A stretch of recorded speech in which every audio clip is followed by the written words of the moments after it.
Hello students, आज हम class 10th क्षितिज book से सूरदास के पद पढ़ने जा रहे हैं। क्लास 10 सीबीएसई की बुक में सूरदास जी के पद हैं। सूरदास जी, सबसे पहले बता दें कि सूरदास जी भक्ति कालीन कवि हैं, भक्ति काल के कवि हैं। तो ये भक्ति काल की कविता है, वही इनकी सूरदास के पद। सूरदास के पद में सूरदास जी ने गोपियों के प्रेम, एकनिष्ठ प्रेम, कृष्ण के प्रति एकनिष्ठ प्रेम, उनके मन की विश्वास और आस्था को अभिव्यक्त किया है। ये भ्रमर गीत से लिया गया है और इसमें गोपियों ने उद्धव को, सबसे पहला पद है उद्धव तुम तो अत बड़भागी। सबसे पहले पद में उद्धव तुम तो, इस पद से पहला पद है इसका, उद्धव तुम तो अत बड़भागी। तो इस पद में गोपियां, उद्धव जो कृष्ण के द्वारा भेजे गए उनके दूत हैं, उद्धव जी, जो कि गोपियों को योग का संदेश देने आए हैं, तो उनको व्यंग करते हुए कहती हैं कि उद्धव तुम तो अत्यंत भाग्यवान हो, अपरस रहत स्नेह तगते नाहिन मन अनुरागी।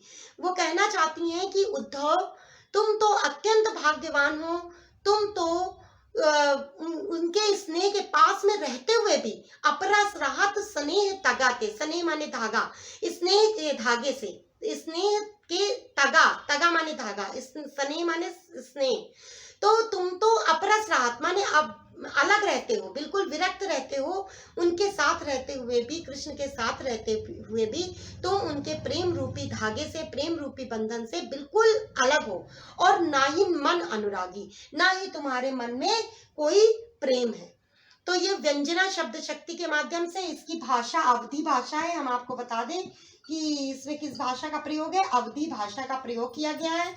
इसमें व्यंजना शब्द शक्ति है क्योंकि इसमें उद्धव को व्यंग किया गया। उद्धव जो कि गोपियों के लिए योग का संदेश यानी पर ब्रह्म के ज्ञान का संदेश लेकर आते हैं, तो गोपियां उनको उलाहने देती हैं, उन्हें ताना देती हैं, क्योंकि वो कृष्ण के प्रेम में बिल्कुल अनुरक्त है, डूबी हुई हैं, इसलिए वो किसी और ईश्वर की आराधना करने की इच्छा नहीं रखती। तो वो कह रही है कि तुम बिल्कुल पुरैन के पत्ते की तरह, पुरैन पात रहत जल भीतर, और ताह रस न दे न दागी। तो जैसे पुरैन का पत्ता, कमल का पत्ता पानी में तो रहता है, लेकिन उसके ऊपर जल का कोई प्रभाव नहीं पड़ता है। और इसके अलावा जो जल माह तेल की गगरी, बूंद न ताको लागी। जिस प्रकार जल में जो एक गगरी होती है, पानी भरी हुई गगरी होती है, लेकिन अगर उस पर तेल चुपड़ दिया जाए, तेल में उस गगरी को डुबो दिया जाए, ज्यों लगा हुआ है, देखिए इसमें उत्प्रेक्षालंकार है, जो जल माह तेल की गगरी, जिस तरह तेल में डुबाई हुई गगरी जल में डुबाए जाने पर उसमें जरा भी पानी का कोई प्रभाव नहीं पड़ता, यानी गगरी चिकनी हो जाती है और उसमें पानी, उसके देह में, उसके गगरी के देह में, गगरी के ऊपरी भाग में पानी का कोई प्रभाव नहीं पड़ता है। इसके अलावा प्रीति नदी में पाँव न बोरियो। देखिए प्रीति नदी में रूपक अलंकार है, प्रेम रूपी नदी। कवि कहना चाहता है, सूरदास जी कहना चाहते हैं कि गोपियां कहती हैं कि तुमने प्रीति नदी में पैर तक नहीं डुबोया। पूरा स्नान करना या डूबना तो दूर की बात है, पूरा नहाना, प्रेम में नहाना तो बहुत दूर की बात है, तुमने प्रेम की नदी में पैर तक नहीं डुबाया, और दृष्टि न रूप परागी, और ना ही तुमने अपनी इन दृष्टि से, अपनी इस दृष्टि से, जिस दृष्टि से हमने कृष्ण को देखा है, उस दृष्टि से तुमने उनके रूप का पान तक नहीं किया, उनको ग्रहण तक नहीं किया, उनके रूप को देखा तक नहीं। सूरदास अबला हम भोरी। सूरदास जी कहते हैं कि गोपियां कहती हैं हम तो भोली भाली अबलाएं हैं। अबला माने जो निर्बल हैं, असहाय हैं, और जो गुड़ चाटी ज्यों पागी। कहना चाहती हैं कि गुड़ में चिपकी हुई चींटी के समान हम गोपियां, जो जैसे हम इतनी भोली भाली हैं, अबला हैं, और हम कृष्ण के प्रेम में उसी तरह डूबी हुई हैं, उसी तरह कृष्ण के प्रेम से लिपटी हुई हैं। कृष्ण के प्रेम को गुड़ और स्वयं को चींटी बताया है कि हम गुड़ में लिपटी हुई चींटी के समान हैं। ये तो पहले पद की व्याख्या हो गई। इसके बाद दूसरा पद है मन की मन ही मांझ रही। दूसरे पद में मन की मन ही मन ही मांझ रही, यानी कि गोपियां कहना चाहती हैं कि हमारे मन की बात हमारे मन में ही मथ रही है, हमारे मन में ही रह जाती है, दबी रह जाती है। क्यों? क्योंकि हम कृष्ण से आने की अपेक्षा कर रहे थे और उन्होंने ना आकर हमारे प्रेम की उपेक्षा की है। यानी हम अपेक्षा कर रहे थे उनसे प्रेम की और उन्होंने हमारे प्रेम का तिरस्कार किया या अपमान किया या ना आकर मानो हमें अनदेखा कर दिया है। हम जिस ओर से प्रेम की गुहार की मांग कर रहे थे, चाह कर रहे थे, इच्छा कर रहे थे, उस ओर से ही हमें योग का संदेश आया है। तो वो गोपियां निराश हो उठती हैं और कहती हैं कि मन ही मांझ रही, मन की मन ही मांझ रही। मन की व्यथा हमारे मन में ही स्थिर है और कहिए जाए कौन पे उद्धव नाही परत कही। हम उद्धव किससे जाकर कहें, हमें समझ में नहीं आ रहा है। हे उद्धव, हम अपनी बात को किसे जाकर समझाएं? कोई हमारी बात को समझने वाला नहीं है, क्योंकि हम कृष्ण से अपनी बात की अपेक्षा कर रहे थे, हम उनसे प्रेम की अपेक्षा कर रहे थे, लेकिन वो हमारे लिए आए ही नहीं। अब इन जोग संदेशन सुन सुनी पुण्य बिरहिन बिरह दही। बिरहिन बिरह में अनुप्रास अलंकार है, पुनि पुनि में पुनरुक्ति प्रकाश अलंकार है। तो हम आपको पढ़ाते हुए साथ में अलंकार भी बताते चल रहे हैं, इसलिए आपको समझना होगा। और अब इन योग संदेशों को सुन करके बार बार हमारे हृदय में जो विरह की अग्नि है वो और अधिक प्रज्वलित हो रही है और अधिक जलने लगी है।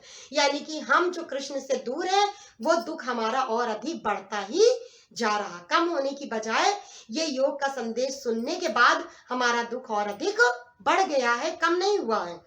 और कहती है चाहती हुती गुहार जितैते उत तय धार बही।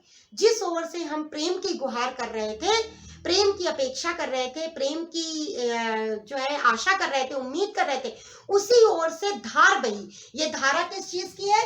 योग संदेश की। किसकी धारा है? योग संदेश की। ये परब्रह्म के ज्ञान का संदेश लेके आए हैं उद्धव, और इस ज्ञान से गोपियां खुश नहीं है। वो इस ज्ञान को बिल्कुल ग्रहण करना ही नहीं चाहती, क्योंकि उनकी आंखों में तो सिर्फ कृष्ण बसे हैं और उनके अलावा वो एक निष्ठ प्रेम करती हैं। वो किसी और ईश्वर की आराधना, किसी और की उपासना नहीं कर सकती। ये योग का संदेश कैसा संदेश है? पर ब्रह्म की ज्ञान का संदेश है। किसकी ज्ञान का संदेश है? पर ब्रह्म के ज्ञान का संदेश है। तो इसे लेकर आए हैं उद्धव, इसलिए गोपियां उन्हें पसंद नहीं कर रही। इसके अलावा कह रही हैं अवधि आधार आस आवन की। देखिए काव्य का सौंदर्य देखिए। अवधि आधार आस आवन की, आ वर्ण की आवृत्ति से अनुप्रास अलंकार है। अवधि माने होता है समय, आधार माने होता है सहारा। अवधि आधार आस, आस माने उम्मीद, यानी जिसके आने का सहारा ही हमारे जीने का उद्देश्य है। कवि कहना चाहते हैं तन मन व्यथा सही। इसीलिए हमने तन मन की व्यथा को सहन किया है, यानी तन से भी और मन से भी हमने अपनी व्याकुलता को, विरह को सहन किया है। सूरदास अब धीर धरही क्यों मर ज्यादा न लही। सूरदास जी कहते हैं कि गोपियां उद्धव से कहती हैं कि अब हम मर्यादा क्यों रखें, क्योंकि कृष्ण ने ही हम अपने अब धैर्य क्यों रखें, क्योंकि कृष्ण ने अपनी मर्यादा का पालन नहीं किया। मर्यादा कैसी? मर्यादा तो यही है कि जो कहें वो करें। कृष्ण ने गोपियों को आने की आस बंधाई थी, आने का आश्वासन दिया था और वो नहीं आए। इसलिए गोपियां कहती हैं उद्धव से कि अब हम धीर क्यों धरें। धीर माने धैर्य। तो इस प्रकार इसकी भाषा अवधि भाषा है, हमने बता दिया, और सरल सहज भाषा का प्रयोग है। ये भक्ति काल की कविता है। इसमें विभिन्न अलंकारों का प्रयोग है जो बता दिए हैं। रूपक अलंकार है, अनुप्रास अलंकार है, पुनरुक्ति प्रकाश अलंकार है। और इस दो पदों की व्याख्या बस अभी यहीं तक। Have a nice day, good day. मिलते हैं नेक्स्ट वीडियो में, तब उसमें हम आपको बाकी दोनों पदों की व्याख्या समझाएंगे।